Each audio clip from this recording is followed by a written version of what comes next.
Pastor Sudhakaran அவர்கள். அவர்னாலே நான் மீட்டிங்கில் வந்து கலந்து கொண்டேன்.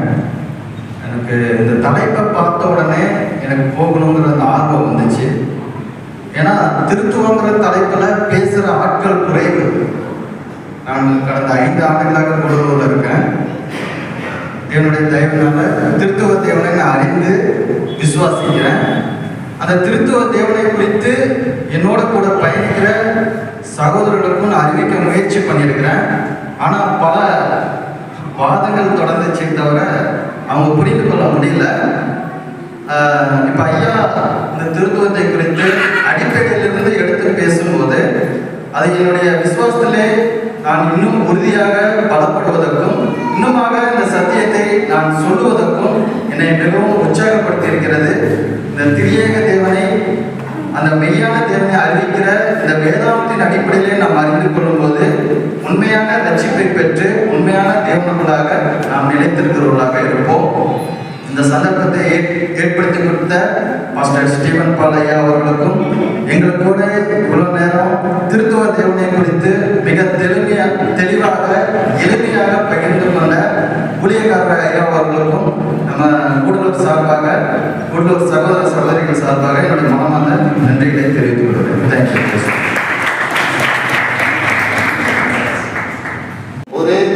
ஒருமையை குறிக்கிற ஒரு நாமம், அதே போல பன்மையை குறிக்கக்கூடிய நாமம், 2 நாமங்கள் அந்த ஒரே நாமத்துல எலோகிம் என்கிற நாமத்தில் முதல் வசனத்திலேயே ஆண்டவர் இந்த திரியேக தெய்வத்தை குறித்து தான் சொல்லி இருக்கிறார்.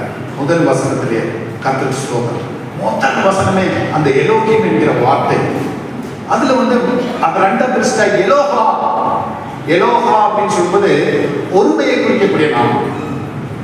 எலோகா அப்படின்னு சொல்வது சிங்குலர்.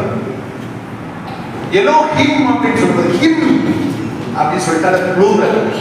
எபிரேய வார்த்தையில ப்ளூரல். அந்த ப்ளூரல்ல நியூமரிக்கலி 3 இருக்கு. அதான் நம்ம பாஷையில அப்படி எழுத முடியாது. உலக பாஷை எபிரேய மதங்கிறது அப்படிப்பட்ட ஒரு காரியம். அந்த எலோகிம் என்கிற எலோகிம் நாம் பன்மையை சொல்லியிருக்கு. அந்த பன்மையில எத்தனை தெய்வத்தை குறித்து சொல்லியிருக்கு அப்படின்னு சொன்னா நியூமரிக்கலி ப்ரூஃப் பண்ணும்போது அது 3. அல்லேலூயா. அதனாலதான் ஆதியிலே தேவன் வானத்தையும் பூமியும் சிருஷ்டித்தார் அப்படிங்கிற வார்த்தை. ஆதியிலே தேவன், ஆதியிலே எலோகிம் வானத்தையும் பூமியை சிருஷ்டித்தார். சொல்லுங்க பாருங்க, எல்லாம் சொல்லுங்க பாருங்க. ஆதியிலே எலோகிம் வானத்தையும் பூமியையும் சிருஷ்டித்தார். இந்த சிருஷ்டிப்புகள் எல்லாம் இந்த திரியேக தெய்வத்தினுடைய செயல்பாடுகள் உண்டு. ஆமென். அவருடைய செயல்பாடுகள், திரியேக தெய்வத்தினுடைய செயல்பாடுகள் உண்டு. நம்ம ஏற்கனவே பார்த்தோம், நம்முடைய வாழ்க்கையில நம்முடைய ரட்சிப்பில அவருடைய செயல்பாடுகள் உண்டு. நீங்க வீட்டுக்கு போகும்போது சந்தோஷமா நீங்க ஆராதிக்கலாம். என்னை அன்பு செய்கிற ஒரு தெய்வம் உண்டு. அப்படின்னு சொல்ல என்னை ரட்சிக்கும்படியாக தன்னுடைய மகனை அனுப்பின ஒரு தெய்வம் உண்டு. அல்லேலூயா. என்னை விடுவிக்கும்படியாய், தன்னை போல மாற்றும்படியாய், தன்னுடைய சாயலை திரும்பும்படியாய் பரிசுத்த ஆவியை தரக்கூடிய தெய்வம் எனக்கு உண்டு. பிள்ளைகளுக்கு பிரச்சனை வரும்போது ஆண்டவர் சும்மா விட்டுற மாட்டார். அல்லேலூயா. எனக்கு பிரச்சனைகள் வரும்போது ஆண்டவர் சும்மா விட்டுற மாட்டார். என் தெய்வம் கூடவே இருக்கிறார். அல்லேலூயா. ஒரு தாயை போல தேற்றுகிற தெய்வம் சொல்லுது. இன்னொரு வசனம் சொல்லுது, இஸ்ரவேல் ஜனங்களை அவர் தோளில் மேலே சுமந்து எங்க கொண்டு போனாராமா? கானான் தேசத்துக்கு கொண்டு போனார். அல்லேலூயா. எத்தனை பேருக்கு சந்தோஷமா இருக்கு? இந்த திரியேக தெய்வத்தை குறித்து நீங்க தெளிவாக இருக்கணும். உங்களுடைய வாழ்க்கை, நம்முடைய வாழ்க்கையை கர்த்தருக்கு ஒப்பு கொடுத்தார். அல்லேலூயா. ஆமென். ஸ்தோத்திரம். அந்த தேவன் நம்மோடு கூட சஞ்சரிக்க ஆரம்பிப்பார். அதனாலதான் இந்த கான்செப்டை குறித்து ஆமென் ஸ்தோத்திரம் விவரிச்சு நம்ம படிக்கிறோம். மேற்கொண்டு வர நாட்களில் இந்த கான்ஃபரன்ஸ்களை நம்ம இந்த டைம்ல கான்ஃபரன்ஸ் கொஞ்சம் பேருக்கு தான் சொல்லி திடீர்னு இருக்கக்கூடிய ஒரு பிளான் தான். கொஞ்சம் பேருக்கு சொல்றோம். அது சொல்றோம். கர்த்தர் எல்லாம் கூப்பிட்டு வந்தார். அல்லேலூயா. எவ்வளோ சந்தோஷம் பேசுறாரு. கர்த்தரை மகிமைப்படுத்தும். பாருங்க, இந்த பிப்ளிக்கல் ரெஃபரன்ஸை குறித்து தான் நம்ம பார்த்துட்டு போறோம். வேதமும் திருத்துவம் என்பதை குறித்து தான் நம்ம பார்த்துட்டு போறோம். 2வது பாயிண்ட், வேதத்தை எங்க இருக்கின்ற சில காரியங்களை நம்ம பார்க்கலாம். ஆதியாகமம் 1ஆம் அதிகாரத்துல ஆமென் ஸ்தோத்திரம் 26வது வசனத்தை வாசிக்கும் போது அங்கே பின்பு தேவன் நமது சாயலாகவும் நமது ரூபத்தின்படியேயும் மனுஷரை உண்டாக்குவோமாக, அவர்கள் சமுத்திரத்தின் மச்சங்களையும் ஆகாயத்து பறவைகளையும் மிருக ஜீவன்களையும் பூமி அனைத்தையும் பூமியின் மேல் ஊறும் சகல பிராணிகளையும் ஆளக்கடவர்கள் என்றார். ஹல்லேலூயா. அந்த இடத்துல ஆண்டவர் சொல்றாரு, பின்பு தேவன் நமது சாயலாக. ஆமென். அந்த இடத்துல நீங்க அந்த நமது என்கிற வார்த்தையை நீங்க வந்து பைபிள்ல அண்டர்லைன் பண்ணிக்கங்க. பிள்ளைகள் 3 பேர் வாங்க, 3 பேர் வாங்க, மறுபடியும் ஸ்டேஜுக்கு வாங்க. கர்த்தர் ஸ்தோத்திரம். பாருங்க, இவங்களுக்கு உற்சாகம் வந்துருச்சு, பிள்ளைங்களுக்கு உற்சாகம் வந்துருச்சு. பாருங்க, 3 பேர் பேசிக்கிறாங்க. தேவன் தமக்குள்ளே பேசுகிறார் அல்லது தேவன் தங்களுக்குள்ளே பேசுகிறார். அப்போ அந்த தெய்வத்துவத்துல 3 பேர் இருக்காங்க, எப்பவுமே இருக்காங்க. என்ன பண்ண போறாங்க? மனுஷனை சிருஷ்டிக்க போறாங்க. மனுஷனை சிருஷ்டிக்க போறாங்க. ஆமென். அப்ப என்ன சொல்றாங்க? பின்பு தேவன் நமது சாயலாக. என்ன சொல்றாங்க? 3 பேர் பிளான் பண்றாங்க, 3 பேர் டிஸ்கஸ் பண்றாங்க. அதுதான் இந்த பைபிள்ல ரெக்கார்ட் பண்ணிருக்கு. பின்பு நமது சாயலாக, நமது ரூபத்தின்படியே. அதே சொன்னாங்க. எல்லாம் நினைக்கலாம், இதே மாதிரி தான் இந்த ரூபம் தான் ஆண்டவர் இருக்கிறார்.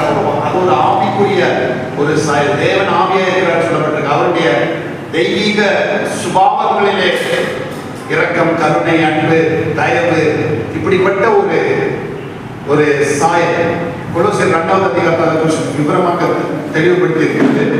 நேரம் இல்லை. கர்த்தர் ஸ்தோத்திரம். அது அந்த சாயல்ங்கிறது, ஆமென், அது ஒரு டிவைன் நேச்சர். நம்ம ரட்சிக்கப்படும் போது தான் மறுபடியும் அந்த சாயல்களாக வரும். ஆமென். நம்மகிட்ட இல்லாததெல்லாம் நம்ம கூட வந்திருக்கு. வைராக்கியம், வெறி, கோபம், மன்னிக்கவே முடியாது, இப்படிப்பட்ட இதெல்லாம் நம்ம வந்து பாவத்தில் விழுந்தபோது நம்முடைய சாயல் மாறிடுச்சு, நேச்சர் மாறிடுச்சு. ஆனா தேவன் நம்மை வந்து அந்த தெய்வீக சாயலை சிருஷ்டித்தார். அதான் சொல்லுங்க.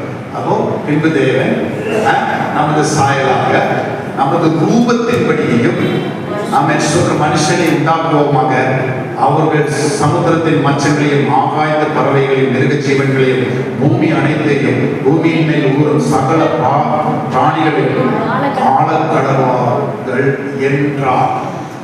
என்ன எப்படி முடியுது பாருங்க. முதல்ல வந்து நமது சாயலாக சொல்லு, பினிஷிங் பண்ண வரும்போது என்றார். அதான் முதல்ல பன்மையை காட்டுகிறது. இந்த பன்மையில் இருந்தாலும் நாங்க ஒருவர் தான் அப்படின்னு இந்த வசனம். ஓகே, பாருங்க, அப்படி இல்லைங்க, கர்த்தர் சோதரம். ஆகவே இந்த இடத்துல பாருங்க, இந்த வசனத்துக்கு தேவனை குறித்து ஆராயும் போது பன்மையிலே தொடங்கி ஒருமையிலே முடிக்கிறது. Amen. Praise the lord. Hallelujah. நம்முடைய சாயலில் ஆண்டவர் நம்மை சிருஷ்டிக்கிறார். தேவ சாயலாக சிருஷ்டிக்கிறார். ஓகே, ஒரு கருத்து, இப்படிப்பட்ட கருத்து உண்டு பாருங்க. அதாவது அனிமல்ஸ் இதெல்லாம் சிருஷ்டிக்கும் போது அல்லது மீனை சிருஷ்டிக்கும் போது, வெவ்வேறு காய்களை சிருஷ்டிக்கும் போது ஆண்டவர் தமக்குள்ள பேசல, உண்டாக கடவுது அப்படின்ட்டாரு. அது ஒரு பயங்கரமான ஒரு ஞானம். உண்டாக கடவுது என்றாரு. அப்ப மண்ணிலிருந்து உண்டாகுது. அப்ப பாருங்க, மண்ணிலிருந்து ஒரு செடி எடுத்துட்டு அந்த என்ன ஆகும்? செத்து போயிடும். செத்து பாருங்க, அந்த மண்ணில் உண்டாக கடவுது அப்படின்றாரு. உண்டாக கடவுதுன்னா அது உண்டாயிருக்கு. அப்ப அந்த மண்ணிலிருந்து அந்த செடி எடுத்துட்டோம்னா செடி செத்து போயிடும். தண்ணீரை பார்த்து சொல்றாரு, மச்சங்களிலும் பல பல மீன்களும் உண்டாக கடவுது என்கிறார். அப்ப தனக்குள்ள பேசல.